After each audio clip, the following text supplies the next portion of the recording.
તાલુકા પંચાયતની કચેરીમાં તાલુકા પ્રમુખની ઓફિસમાં તાલુકા પ્રમુખ ન હોવા છતાં પ્રમુખની ખુરશી પર બેસી મહિલા પ્રમુખના પતિ વહીવટ કરતા નજરે પડ્યા। આ સમગ્ર ઘટના સામે આવી છે સુરેન્દ્રનગર જિલ્લાના લીંબડી ખાતેથી। રેખાબા હરપાલસિંહ રાણા નામની મહિલા તાલુકા પંચાયતના પ્રમુખ તરીકે હાલ ફરજ બજાવી રહ્યા છે, પણ તેમની જગ્યાએ તેમના પતિ તેમની ખુરશી પર બેસી વહીવટ કરતા હોય તેવો વિડીયો વાયરલ થયો છે।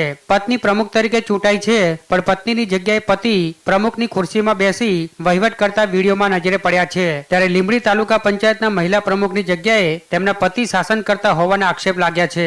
સાથે જ પ્રમુખના પતિ અગાઉ પણ ખનિજ અધિકારીઓ સાથે બબાલમાં અને પંચાયતમાં પણ અનેક પ્રશ્ને વિવાદમાં રહ્યા હોવાની વાત સામે આવી છે। ત્યારે આ સમગ્ર મામલે કોંગ્રેસના પૂર્વ ધારાસભ્ય નવસાદ સોલંકીની પણ પ્રતિક્રિયા સામે આવી છે। આખા ગુજરાતની અંદર તમે કોઈ પણ તાલુકામાં જાઓ, કોઈ પણ શહેરમાં જાઓ, કોઈ પણ ગામડે જાઓ, જ્યાં જ્યાં મહિલાઓ ચૂંટાઈને આવી છે, પછી એ સરપંચમાં હોય, તાલુકા પંચાયતની સદસ્ય હોય, જિલ્લા પંચાયતની સદસ્ય હોય કે જિલ્લા પંચાયતની પ્રમુખ હોય કે નગરપાલિકાની પ્રમુખ હોય, 80-90% કિસ્સાઓની અંદર એમના પતિદેવો જ એ સીટો પર બેસી અને બધો જ વહીવટ કરે છે।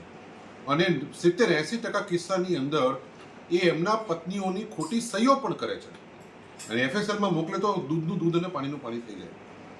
સવાલ એ છે કે ભારતીય જનતા પાર્ટીની સરકાર 30 વર્ષથી ગુજરાતમાં છે અને મહિલા સશક્તિકરણની ખૂબ મોટી વાતો કરે છે અને એ મોટી વાતોની અંદર આજે મહિલાઓ ક્યાં છે, મહિલાઓનું દુઃખ દર્દ શું છે, એ ભારતીય જનતા પાર્ટી સમજી શકવાની નથી અને સમજતી પણ નથી।